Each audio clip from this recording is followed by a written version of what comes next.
Hey Rebels, my name is Matthew Barton. Welcome to the Rebellion Brewing Podcast. If you'd told me a few years ago that one of the most popular shows in the world would feature a superhero having sex with an octopus, I wouldn't have believed you. The Boys is earning rave reviews from critics as a satire of the entire superhero genre. It's streaming on Amazon now, and you can be watching Season 3 with us just as you're listening to this podcast. Today, I'm sitting down with Professor Scott Wilson from the University of Regina to unpack the show and figure out what makes it so popular.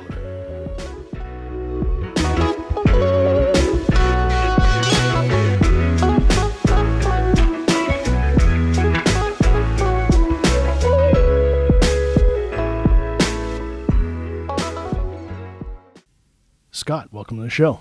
Matt, thanks for having me. How's your day going, man? It's good. I get to drink a beer with you and talk about a really incredible show.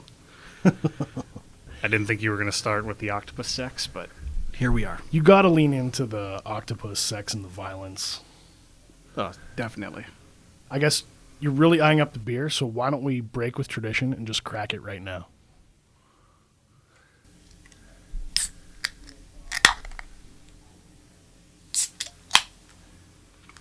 It's always a good sound. For the audience at home, we're drinking Strengthen the Herd. It's 4.2% ABV. It's a relatively brand new beer to Rebellion, a little bit of a special one-off, and we brewed it with the Canadian Bison Week in mind, so we get to celebrate with them. Do you know anything about Canadian National Bison Week? It's all about the guys who are creating the kind of the marketing and the merch and all the bison stuff, promoting bringing bison to your plate.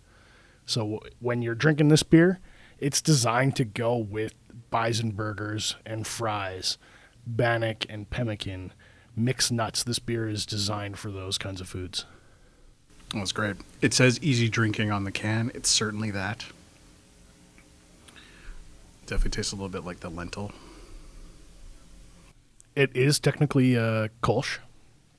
We used our Kolsch yeast from our beer, but I think this one's more laid back than beer, if that's possible. Agreed.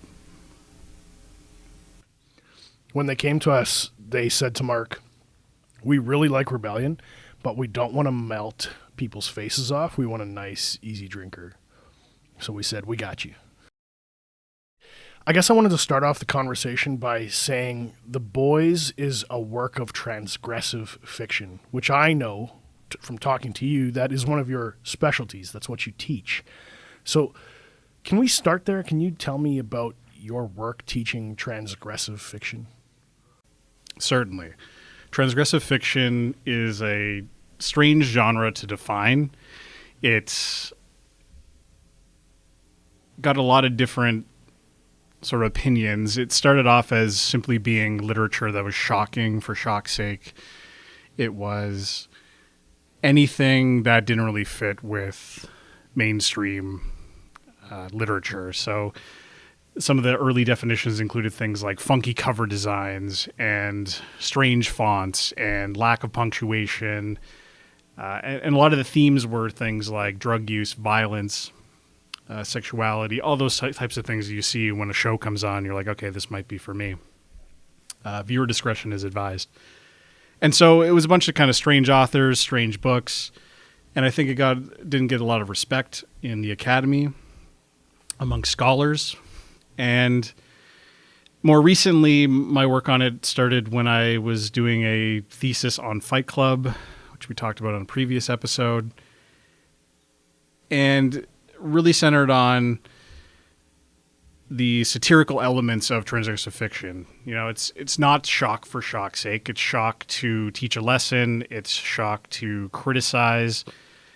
And I think a lot of transgressive works that stand out are ones that almost like predict what's coming next.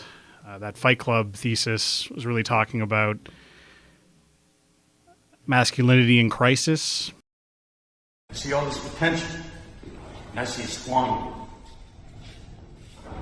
God damn it, an entire generation pumping gas, waiting tables, slaves with white collars. Advertising has us chasing cars and clothes, working jobs we hate so we can buy shit we don't need. We're the middle children of history, man. No purpose or place. We have no Great War, no Great Depression. Our Great War is a spiritual war. Our Great Depression is our lives. We've all been raised on television to believe that one day we'd all be millionaires and movie gods and rock stars, but we won't. We're slowly learning that fact. And we're very, very pissed off. And I think a lot of the things that Chuck Palahniuk predicted in a lot of his work, we see in American society right now. And I think The Boys, is, if we look at it as a work of transgressive fiction, transgressive art, it's certainly mocking. But I think it's doing it with a purpose, to teach a lesson about or provide a warning about some of the dangers in American society today.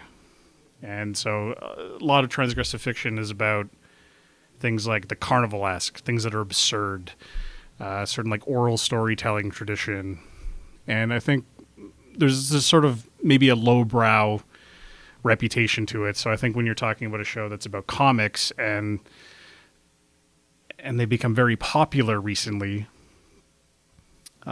they're also like a genre that has been kind of disrespected by a literary academy, for example. I mean, when comic books first came out, you could buy them for pennies, and they were a lot of schlock. And then they came out with the comic book code, because all those original comics, the ones that I love, those horror comics and stuff, they said, no more murder, no more nudity, stop perverting children's minds and corrupting them. And then it became this very namby-pamby Superman goody-goody two-shoes. And the way my friend sold this comic book to me almost a decade ago, he said, Garth Ennis, the author, looks at superheroes and says, what if they actually existed in the real world? He goes, they're not going to be nice guy Superman, kind of a wuss in the comics. He was saying they'd be dicks. They'd have superpowers. If you could fly and had super strength and could shoot laser through your eyes, you'd be a huge asshole. Because nobody could mess with you. Remember what I told you. Don't be a cunt. Yeah, the comics code is a good point to make, because there is that shift from perhaps those realistic stories, the ones that we actually want to talk about, things that might actually teach us a real lesson about the society that we're existing in, and not that sanitized version that you're talking about, the sugar-coated,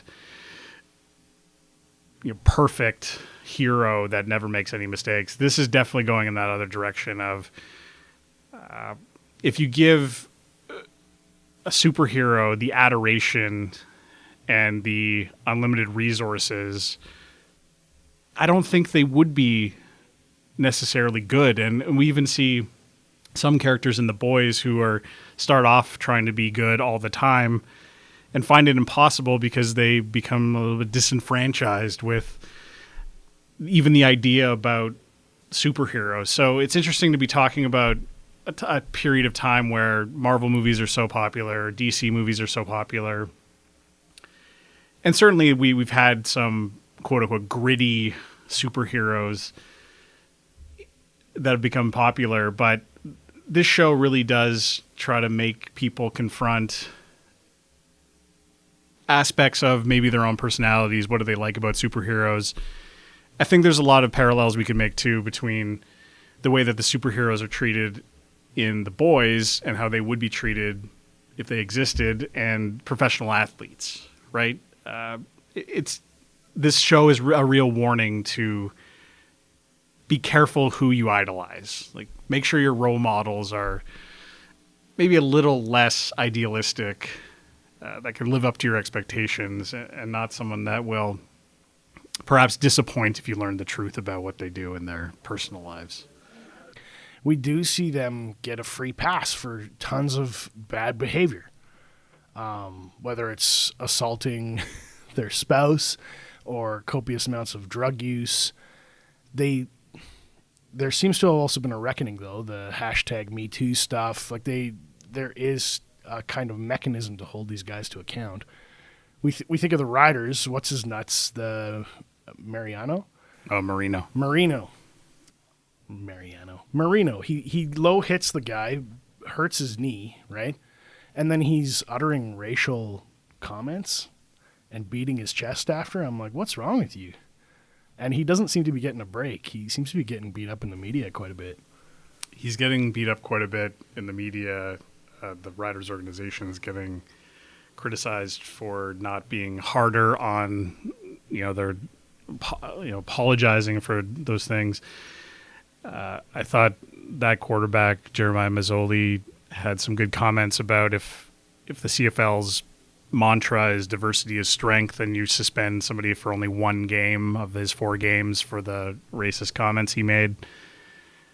I mean, the crazier part about that story is Nate Bahar, the receiver for the Red Blacks, said it was probably the first honest sports interview I've ever seen, post-game interview, where he just ranted. And he said that Marino was trash-talking them at the keg on Dudney, which is a funny thing to see on a national broadcast of there's going to be a fight, and he tried to sort of fight at the keg on Dudney.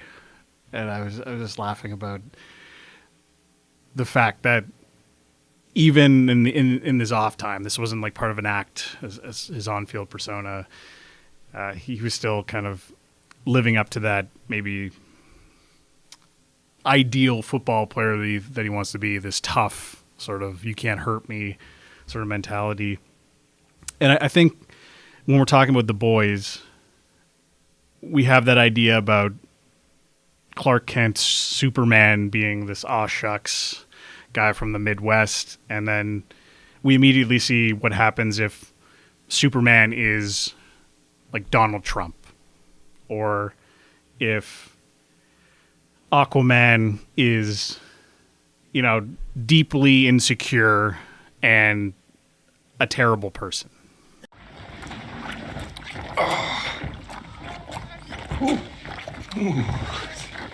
Oh my God.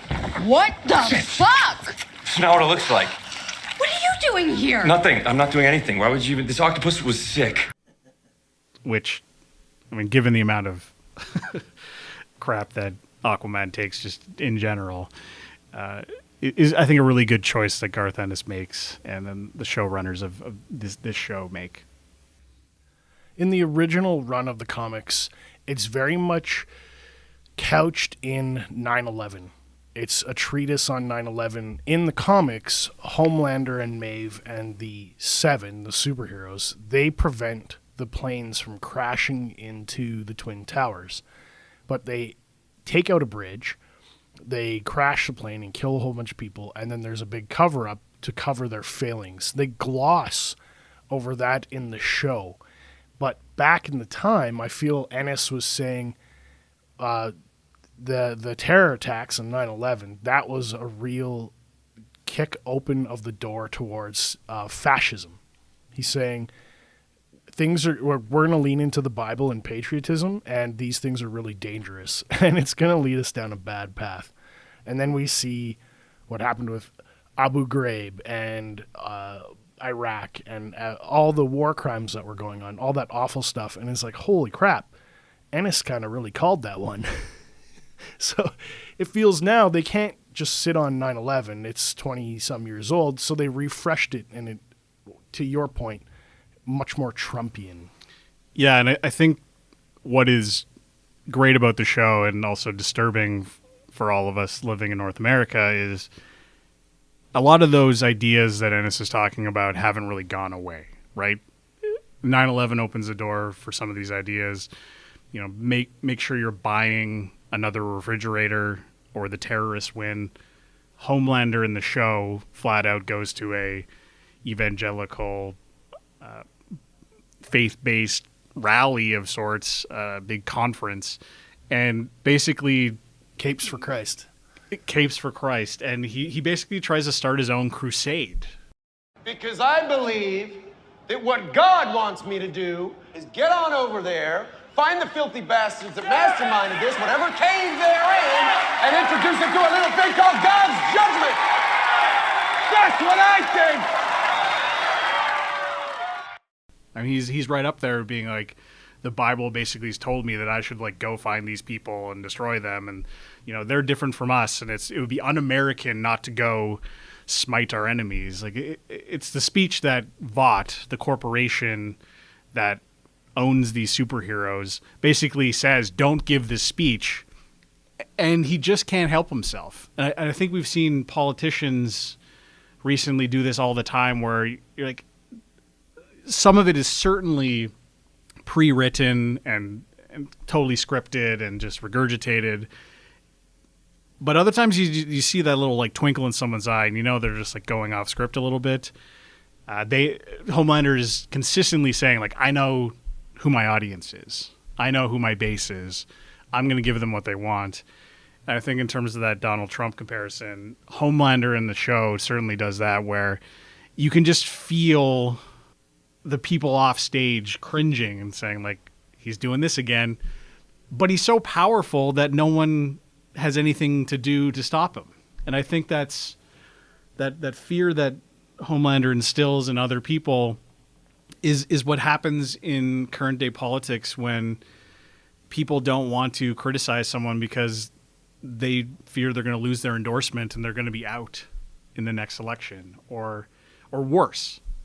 There's something that's just going to happen, and there's going to be no investigation as to like how person X ends up dead.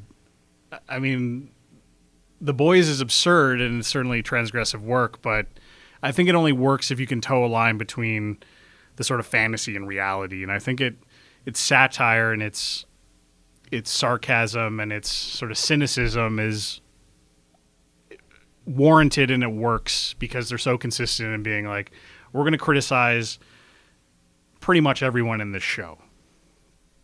And if we do have the odd glimpse into the minds of some quote-unquote good characters, they're going to have to struggle a little bit with what they learn about this corporation, what they learn about their favorite superhero team, essentially the Justice League or the Avengers.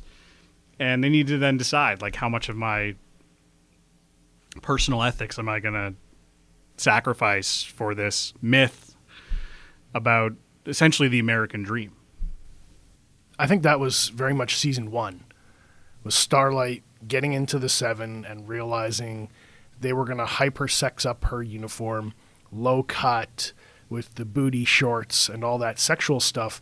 And her journey there is being sexually assaulted by the Deep and having a lot of terrible things happen to her, and the confronting the cynicism when she grew up in that kind of Disney-fied namby-pamby theater world. She gets in there, all that bad stuff happens to her, but she reclaims her power by covering up, by playing the game a little bit better than some of them, and she gets to control her own narrative again.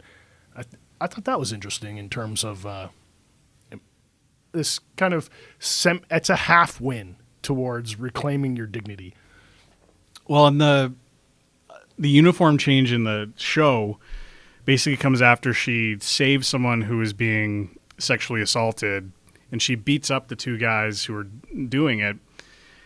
And she goes from the company saying, we don't see the woman on the video that came out, and she thinks she's getting fired for doing the right thing. And then she goes into the office for the meeting thinking, well, my dream is over. I've finally become a member of the Seven. I've done all the right things. I've achieved my dream.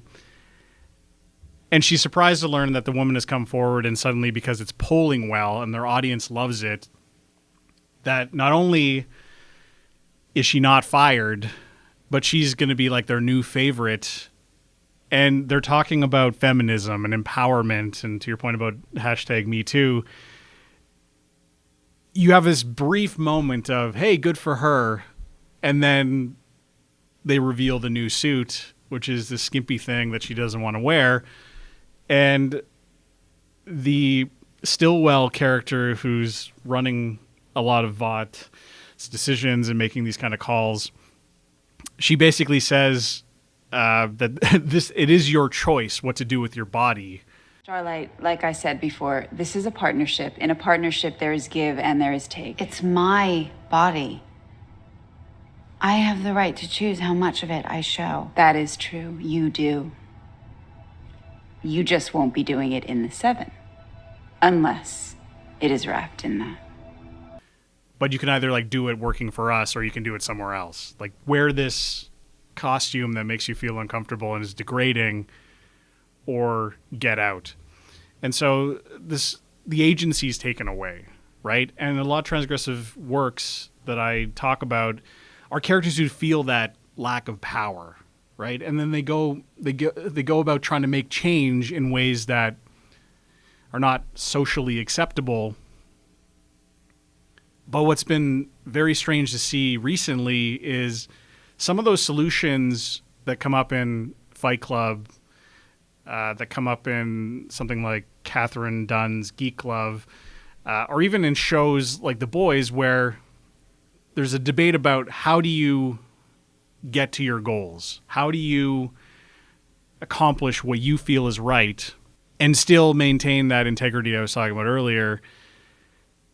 And in a lot of ways, I think the goalposts have shifted. The lines have shifted where in terms of what is good and what is not, and what the public deems acceptable and what isn't.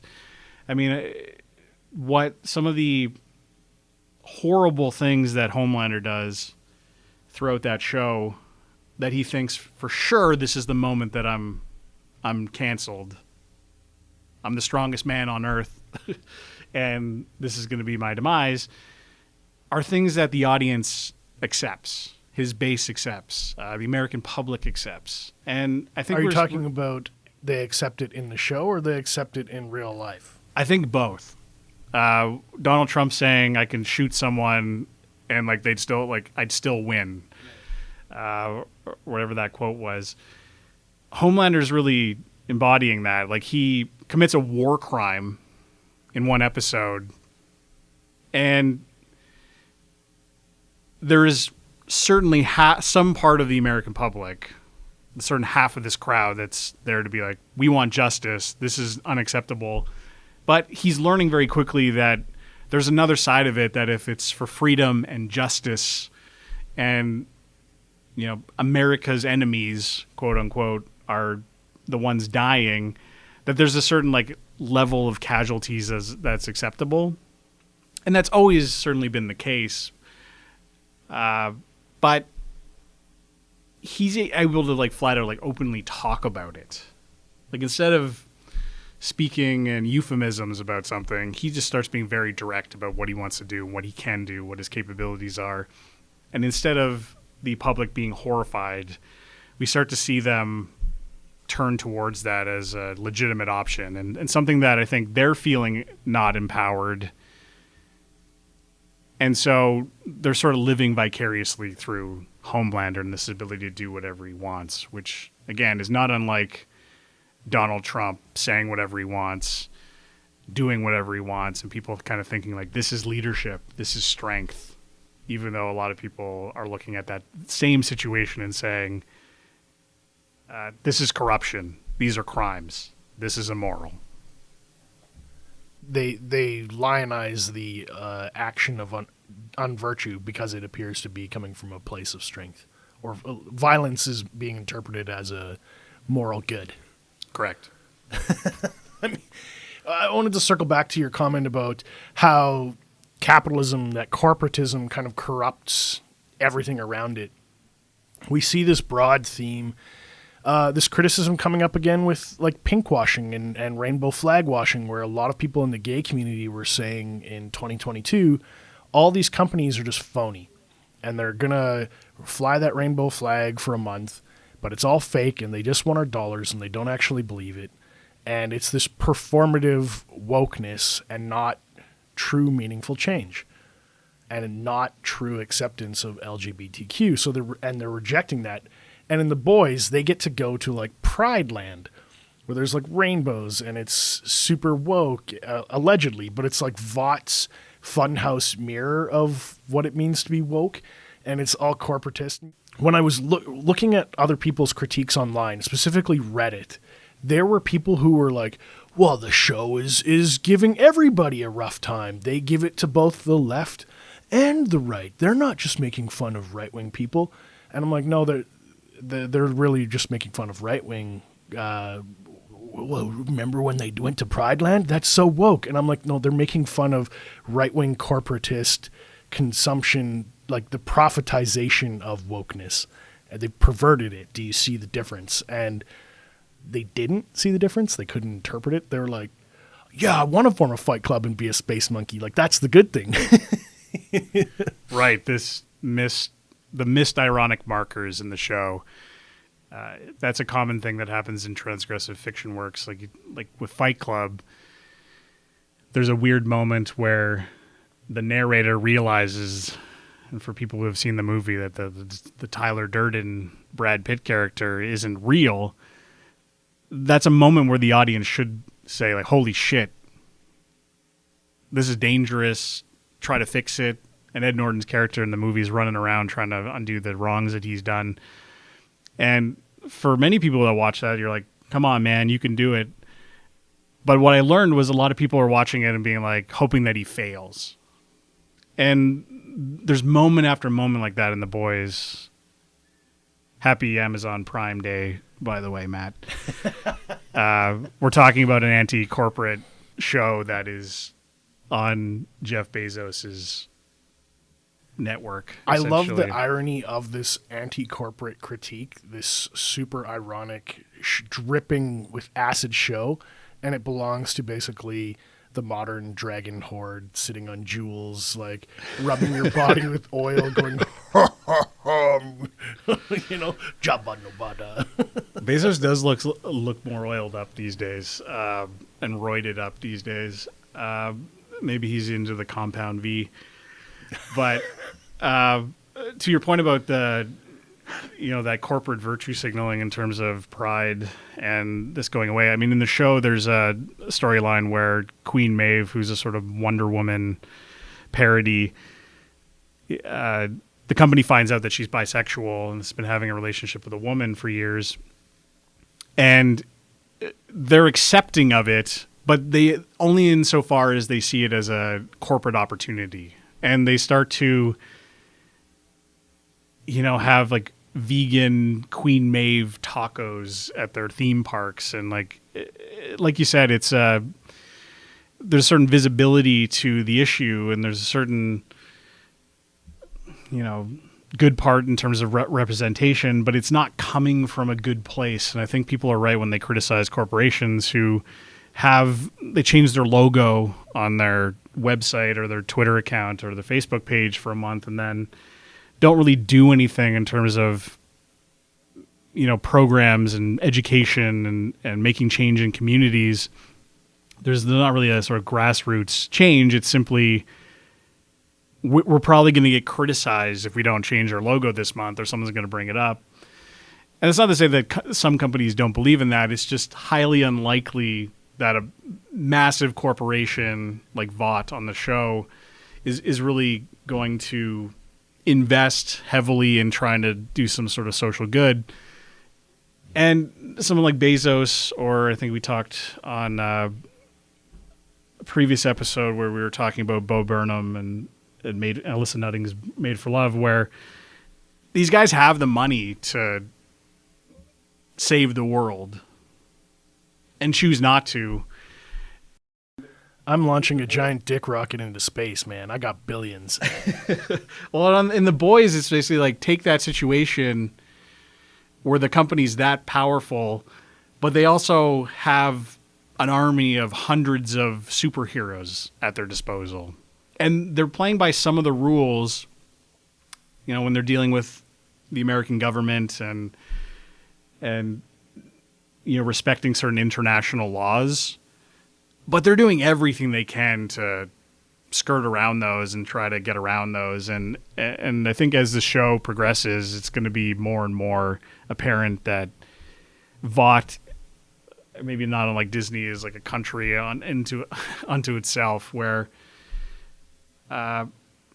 they're playing nice with their resources and their certain level of power in terms of for their public image and keeping their customers happy. But the people behind the scenes at that company are, even when they're conflicted about what they're doing, are still choosing greed and that corporate mentality over actually helping people, which I think is the disturbing thing about the show, where Starlight comes in to the Seven and she's immediately confronted by the fact that they only care about the movies that they're making and their investment portfolios and all this stuff. And Homelander kind of laughs it off and says, what is Starlight going to think about us? And it only gets worse from there in terms of what they care about and what their goals are. I wanted to throw this specific scene at you and catch your thoughts. There's this moment where Homelander takes control of Vought, the corporate, at the board level, and he's embarrassed by the one board member who wants to talk about EBITDA. Our EBITDA margins will drop a tiny bit. How do you want to handle that on the earnings call?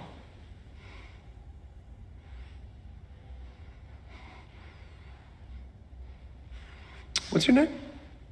Maureen. Is there something you want to get off your chest, Maureen? And he doesn't know what it is. He's not capable of understanding that. He hasn't been taught. He's not versed in it. And she embarrasses him. And immediately his goal is to hide his embarrassment, humiliate her, control the situation. And he tries later on in another scene to throw EBITDA in someone else's face.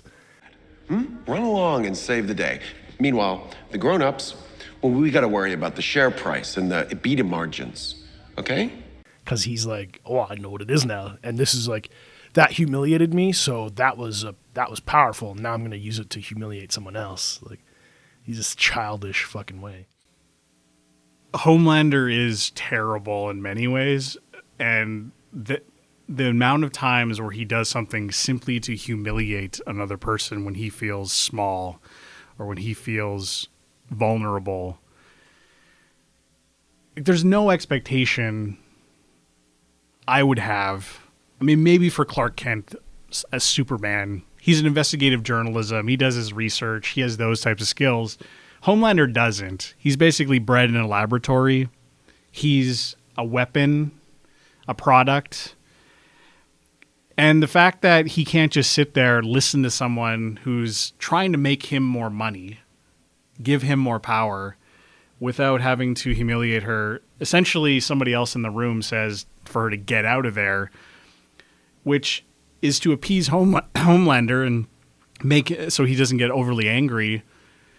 But it's also, I think, to perhaps prevent a murder from happening in front of the entire board. Right.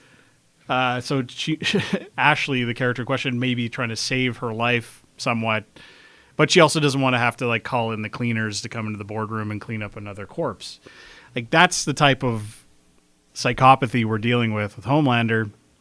And we see this a lot, again, back to that Trumpian character design, where somebody would ask Donald Trump a question, something that clearly was approved by someone along the way, but he hadn't read the talking points.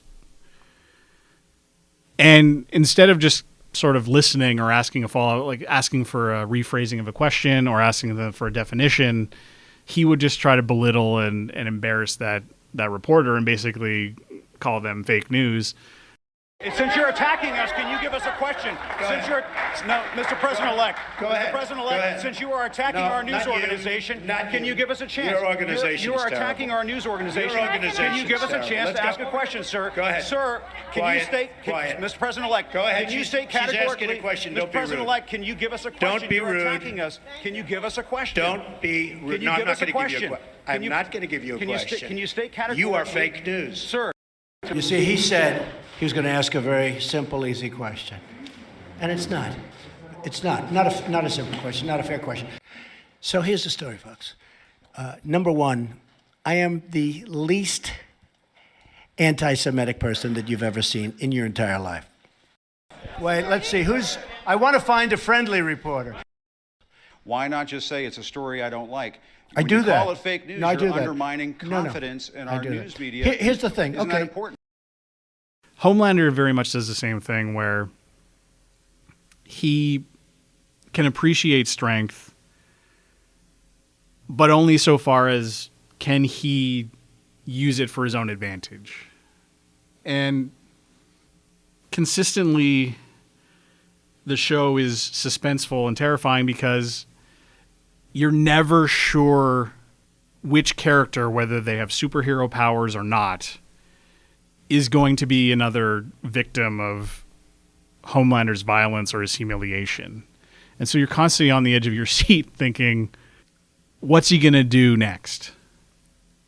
As he becomes more emboldened, as he becomes more accepting of his own flaws, as he realizes that the public is not going to hold him account for it. And also when his own team doesn't hold him accountable, right? Because they know what he's doing is wrong, even if they are doing some terrible things themselves. But they're afraid that he's going to laser beam their head off in like every scene or punch a hole through their head. Like he's that powerful. And I think he, for the most part, is fairly restrained at times. I mean, there's the odd fantasy where it'll cut to a scene and he's killing like hundreds or thousands of people in a moment, which is totally what he's capable of. And what, in terms of Superman, if Superman ever goes bad, for example, that's a horrifying thought. But we also get these moments of him and his insecurities, and I think they do a decent job of trying to humanize him in that way where he needs to have constant like affirmation that he's good. Right. That's like his kryptonite. That is his kryptonite. If he loses numbers in the polls, if the polling's not good, I mean, he literally at one point goes from losing, I think, 9 points in his polling to let's get into a romantic relationship with a literal Nazi and start using like right-wing memes. And this is a guy that went from, I write my own material, I have integrity, I know what I'm doing, people love me for me, to, all right, how do I weaponize social media for my own purposes? And it's like in an instant. I'm the face of the 7, not you. Me. I still score higher in every demo that counts. 18 to 34, 18 to 49, 25 to 54. They all love me. Well, congratulations. I mean, this constant need to be loved by everyone is kind of pathetic, but yay. You spent $273 million on that Saving America bullshit, and I am running circles around you with 5 guys on laptops churning out memes. I practically pay them with Arby's gift cards. You can't win the whole country anymore. No one can. So why are you even trying? You don't need 50 million people to love you. You need 5 million people fucking pissed. Emotion sells. Anger sells. You have fans. I have soldiers. Let's riff on Stormfront for a moment, because that wasn't even like subtle. She came in, she has the lightning, she's clearly a Nazi reference. There's no mistaking. Like, Stormfront.com is a well-known white supremacist hate site. Correct. They have music, they have bands, like they have their own ecosystem that produces content for their very specific audience, and they totally tap into that in the show shamelessly and just call her Stormfront. And I don't know how many people's heads that went over, but I was shocked when people on Reddit, specifically Reddit, because for some reason they're morons there, they were like, wait a second, Homelander's the bad guy? Like, he's the guy in the flag cape, and he like believes in the Bible, and here he is like shacking up with a Nazi? Like, what's going on? And they were like shocked, and it was like this moment of, oh no, he might be a bad guy. And I'm like, why was that so hard for you to understand? Like, what alternate reality do you live in where he has to go all the way to the point where he's having sex with a literal Nazi who says she wants to make a new generation of Lebensborn, like the super master race. and the people didn't get it. I'm like, what? Well, they're willing to forgive or deny certain aspects of their heroes' personalities or their character in really shocking ways, like you said. And I think maybe not so shocking in terms of, what is forgiven in terms of what comes out in terms of politicians' behavior, for example, or, signs of lying or corruption that are, irrefutable, where people are like, well, everyone's kind of bad. Those Reddit threads are probably the same thing, where they're sort of like, well, he's not perfect, or they try to justify what's going on. But like you said, the show is not subtle about any of that. She literally says that she's like the first successful superhero that's created by Vought. And so the Vought Corporation is founded by a Nazi, and she's the wife of that figure. And Homelander before that has always had a sort of supes are better than all like the normal human beings. They're kind of like the master race. He's very clear about that. His loyalties are always to superheroes before anyone else, and he thinks he's the best of them. And so for him, it's an easy pivot when Stormfront brings up that she's a Nazi and it comes out in the media. And he has a chance to find some sliver of Superman, some sliver of Captain America there and say, this isn't American, right? This sort of World War II Captain America idea where, we used to have these comic books, like you mentioned back in the day, where Captain America is punching Hitler in the face. Superman's punching Hitler in the face. To now we're in a situation where the Superman character in a TV show is sleeping with a Nazi, and people are still going to give him the chance to prove that he's still an American hero.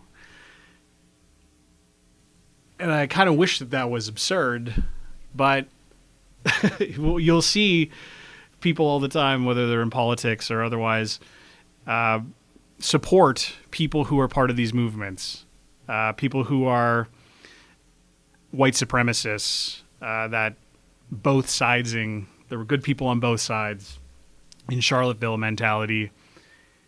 The show does a lot of that, where you'll see a crowd and there are clearly people on one side who are saying this is horrible, this is bad, Stormfront has to go. The show does a good job of kind of showing that there's, 25, 30% of that crowd that's pretty much immediately still in favor of Stormfront, even after the photos come out and it's been proven that she has ties to Nazis, and she is basically, her entire goal of joining the Seven is to create a master race. They didn't drop that storyline. There's still people in the crowds who are pro Stormfront. She radicalized people, we talk about this all the time, like, were these people always around and they just didn't have a platform to talk about it? Have certain public figures emboldened those voices and allowed it to become a little bit more socially acceptable to say those things out loud. But for Stormfront, the damage is done, right? As soon as she's part of this superhero group, these are the most famous people in the world. They have billions of followers on social media. And when they're giving a platform to these terrible ideas, you can see very quickly how people in those groups, people with those ideologies, are going to take advantage of that.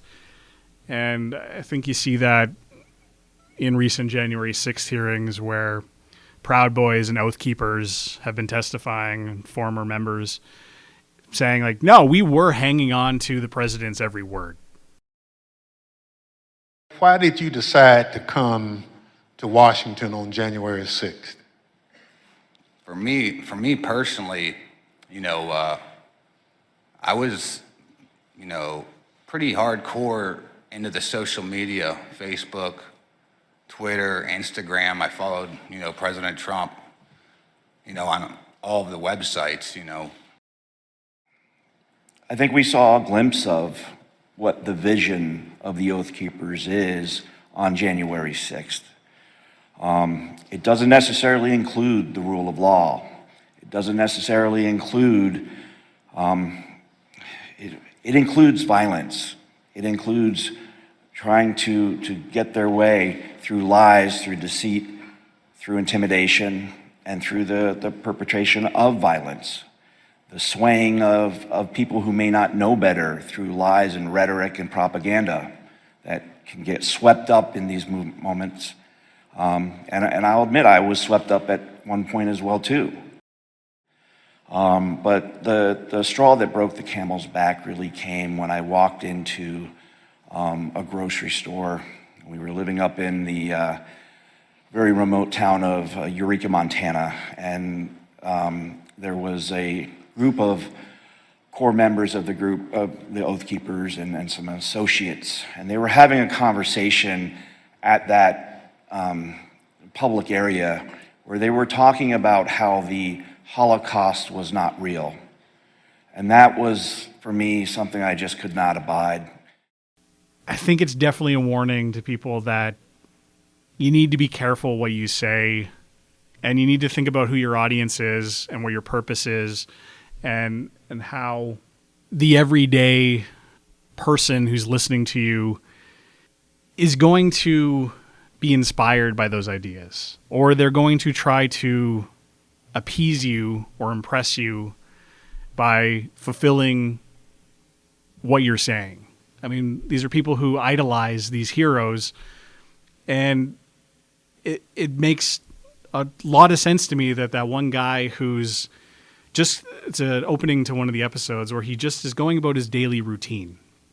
He wakes up in the morning, he listens to the news, he, eats breakfast, he says goodbye to his mom, and he goes to his job. He starts listening to more, right-wing media.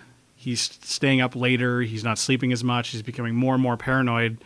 And suddenly the guy he buys his coffee from every day is someone who he thinks is one of these illegal terrorist superheroes, which makes completely no sense. He's seen this guy every day for months.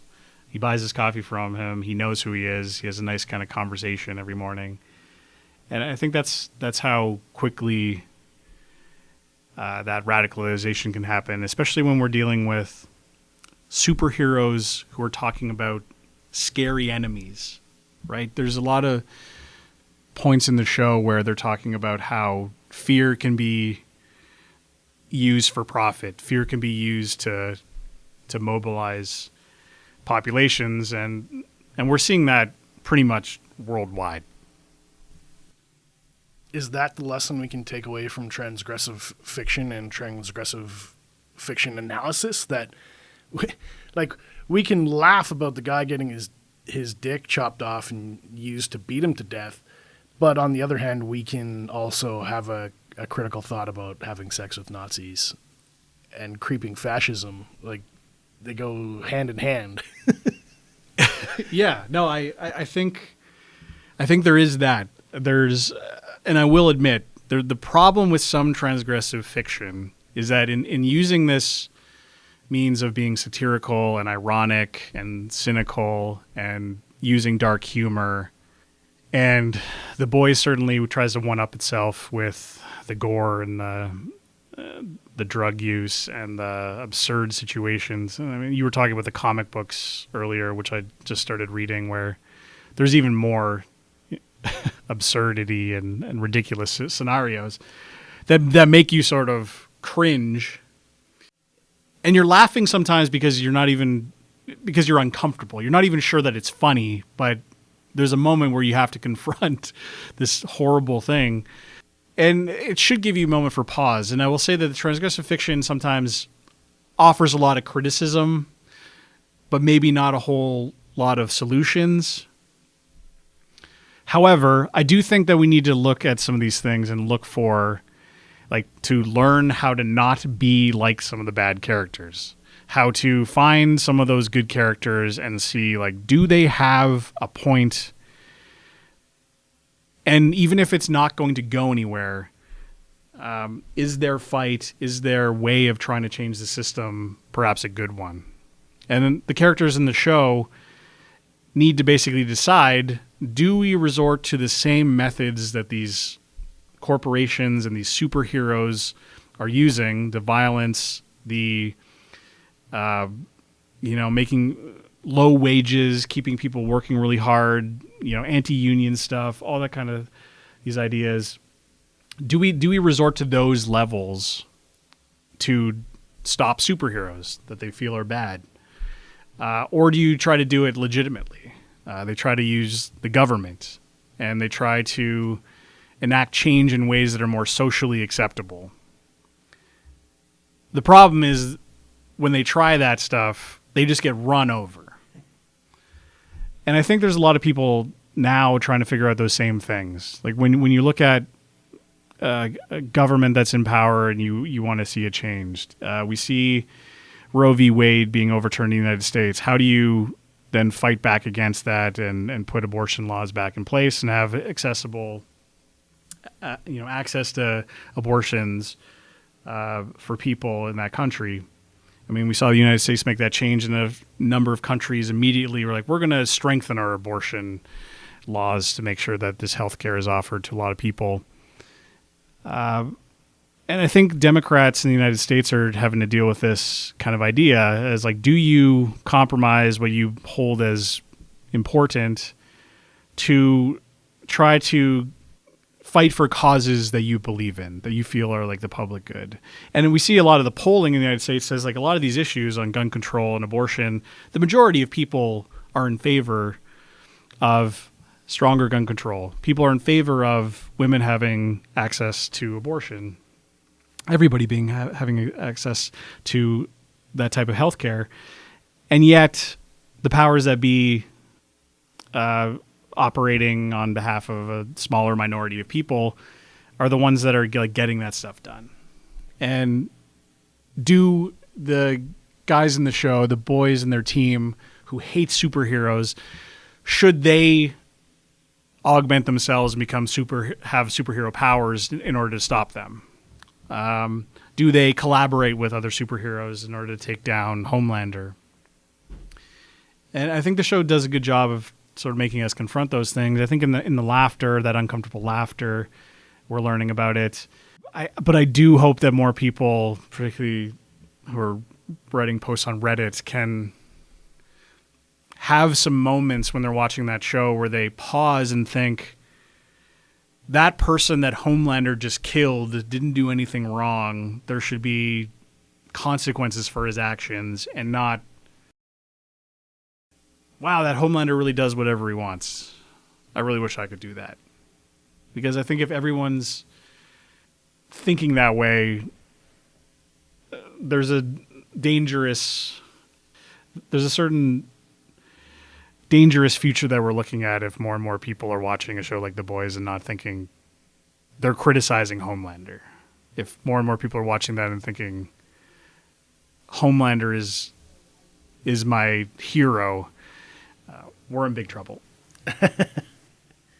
To that end, I feel like when I rewatched Starship Troopers, and I came back to it 10 years later after I watched it when I was a teenager, I said, oh man, he's making fun of me. I really missed that whole message the first time. This is not a pro-war rah-rah movie. This is a send-up of like a massive critique of how terrible war is and how people get exploited and screwed over. And the state is fascist. But we see these words being thrown around now. I don't think they know what fascism is anymore, let alone communism, which is an epithet. It feels like people are throwing around these terms and they don't have a shared understanding of what they mean. They just heard from somebody else that it could be used weaponized as a pejorative. It's like, you're a communist. Oh, you support healthcare, you're a communist. Oh, you're against guns, you're a communist, or that kind of thing. And I struggle with that imprecision in language, even though that's how kind of language functions. That's the nature of language. I guess why I brought you on today was to talk about these things, unpack them, so we can think more critically about media like The Boys, which is giving us very crystal clear messages, but I felt people were missing. Right. Well, and Starship Troopers is a good example, and Paul Verhoeven, the director of that movie, makes a lot of movies where upon the second viewing you might learn something different. And maybe it's because when you and I watched something like Starship Troopers or RoboCop, we were maybe just focused on the guns and the violence and that sort of thing. And then you go back and you think about how dehumanizing those situations are for the characters in them, how miserable the characters are in them, the complete lack of agency and choice that characters have in those films. And they're a warning of like what the future could be.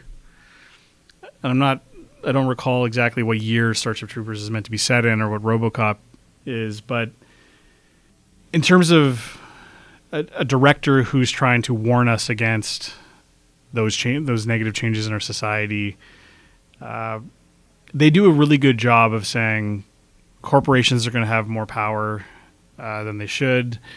Perhaps in terms of RoboCop, the police have more authority than they should. They're able to kill with impunity without any sort of negative effects. In Starship Troopers, if you're selected to go into a certain role in the army to fight for your country, if you're a pilot, if you're an engineer, et cetera, most of the people we see in that movie are simply going to be soldiers who are being sent to a war that the governments, the corporations, all that kind of stuff, the higher-ups in that society, they understand that those people are just going to be meat.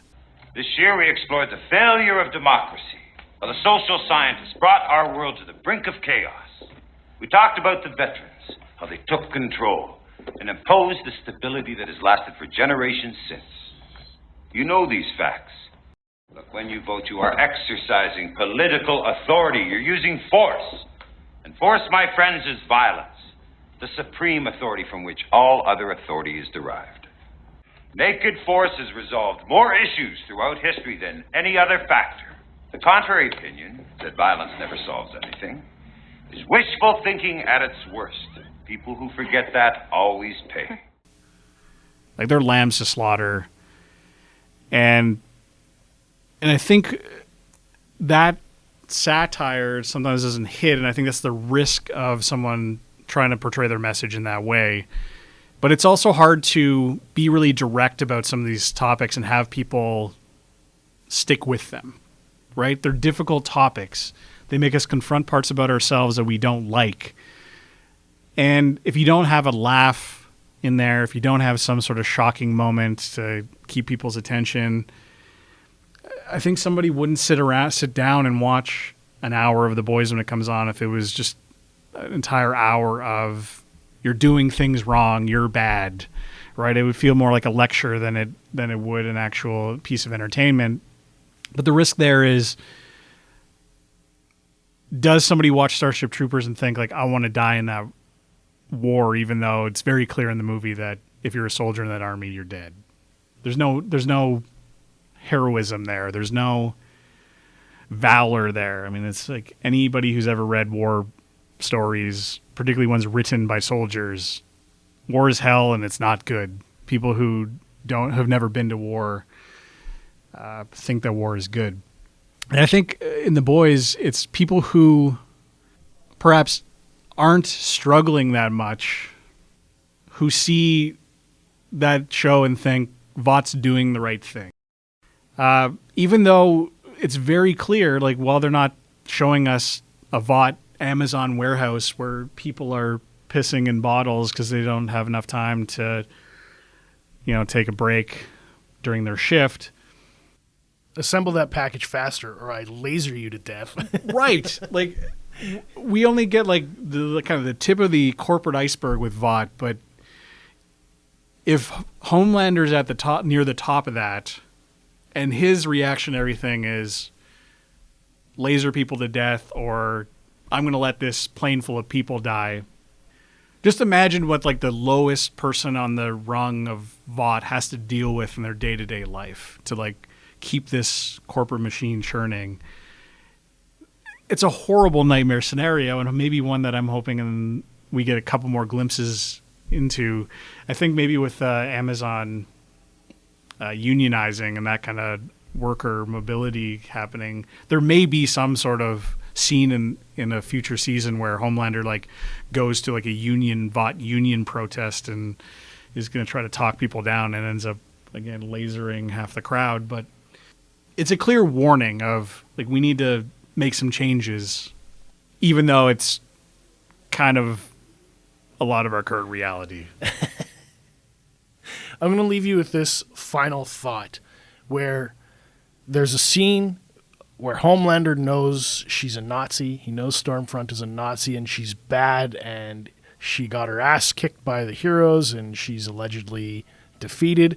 And he walks into the room, and I think that this was the ultimate kind of message from the show about what power does to people, is he drops his pants and gets her to jerk him off. There you go. See, they want me weak, castrated. They should be worshiping me, tremble at my feet, and put a knife to their children's throat, like Abraham to Isaac, if I say so. Oh, they will. When you lead an army of Aryan Ubermensch to their victory. What? No. No. No, no. How many times do I have to tell you? We don't need a fucking master race. I'm the master race. That's the point. He knows she's bad. He knows she's evil. He still wants gratification. And that's what power does to you. Morals are meaningless. Get jerked off by even Hitler herself. Well, and even beyond that, which is certainly completely fucked up. But she's basically lying in the bed, like charred, like she's had to have like legs amputated, like she's in a horrible state, in pain and suffering. And like he's there exactly like you said. He's like, it's my birthday. I'm here for like, it's all about me. It's pure gratification. He doesn't care about anyone but himself. And so I think what the show does is even when there's those quiet moments where Homelander has to confront, like, I'm a piece of shit, and he has clear, like, daddy issues, and, you know, he's had this traumatic childhood, bred in a lab, and like, again, raised by a corporation.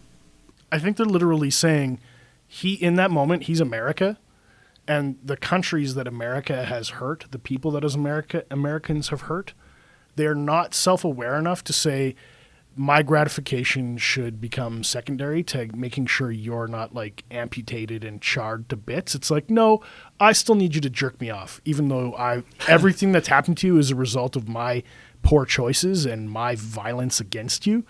You need to jerk me off now, even though you're a cripple in a bed. Yeah, I mean, I think that's a good reading in terms of Homelander literally wants to become part of the military. And so it adds to that reading of, I mean, he's got the flag on his back. He's trying to start this crusade. He's trying to join the military. I think there is that imprint that America has on other countries, whether that's through war, whether that's through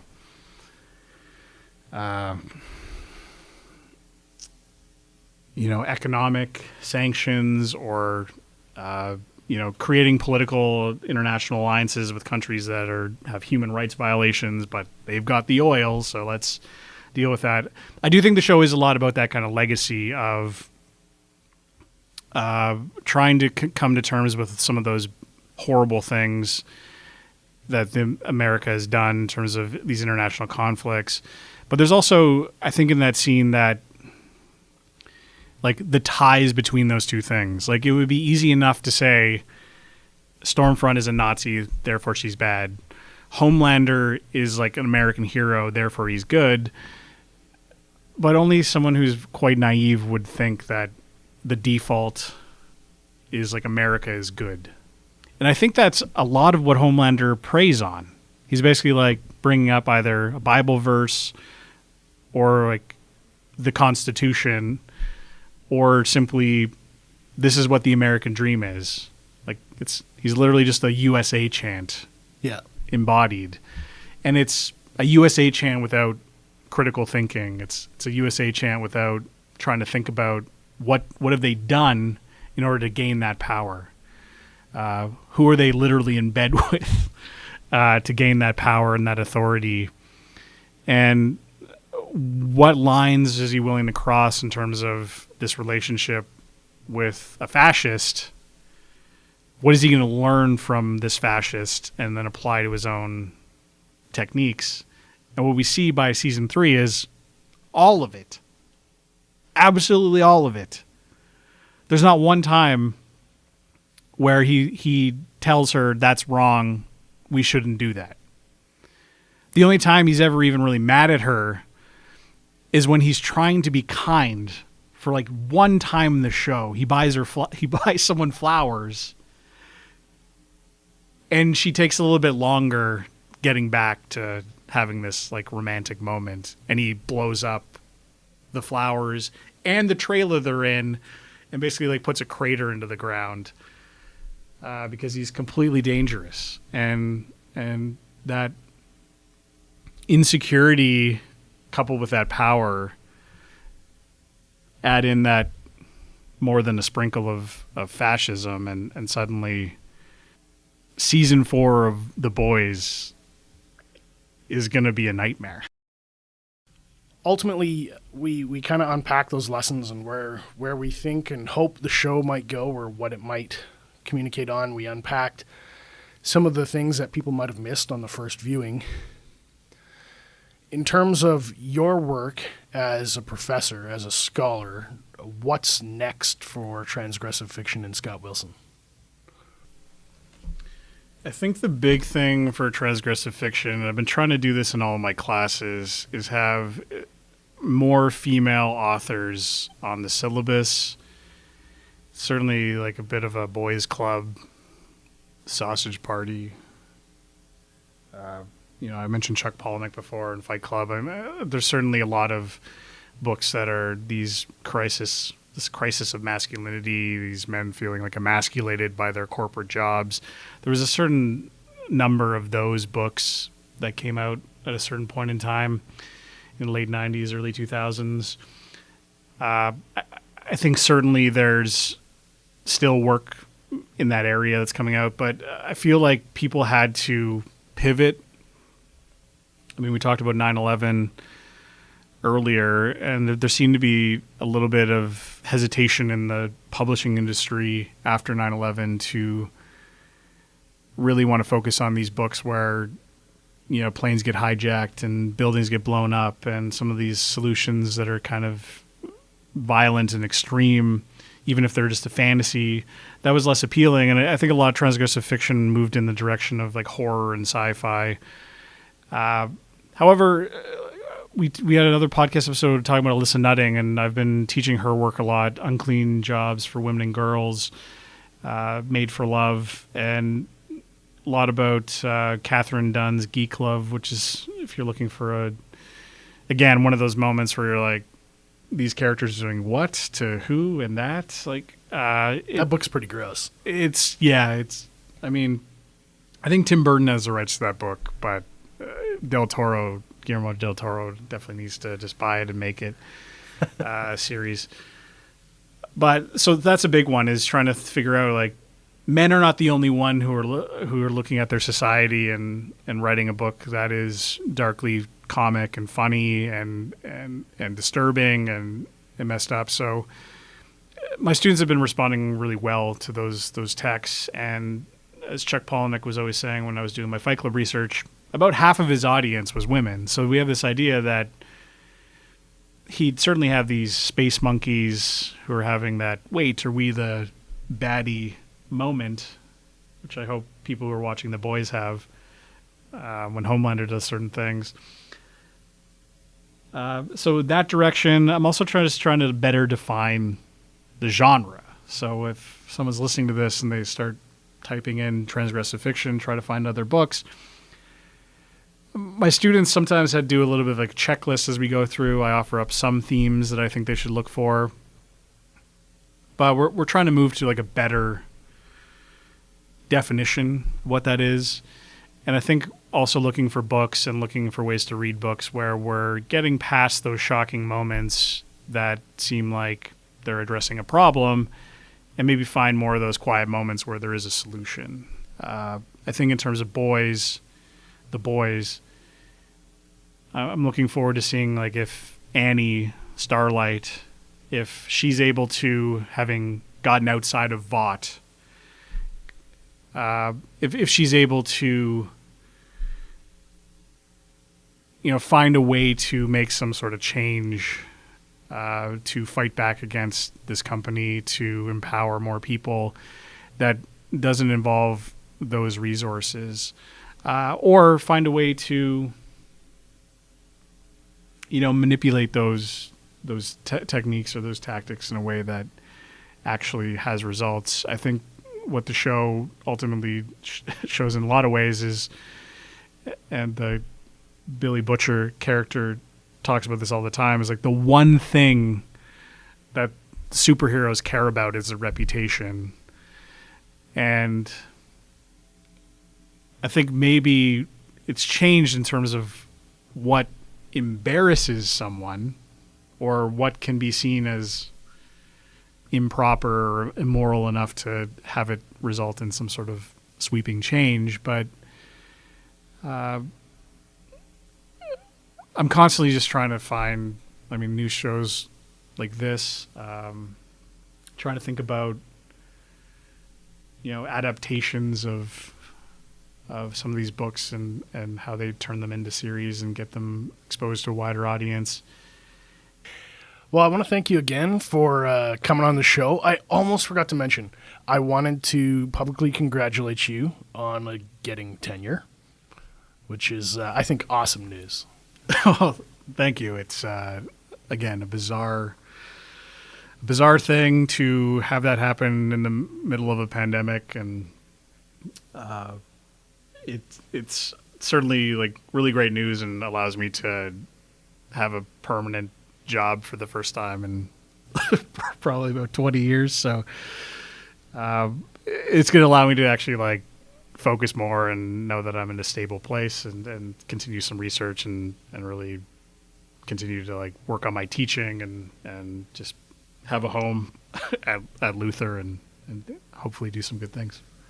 I'm glad to see my alma mater is picking up some really good people and putting them on a tenure.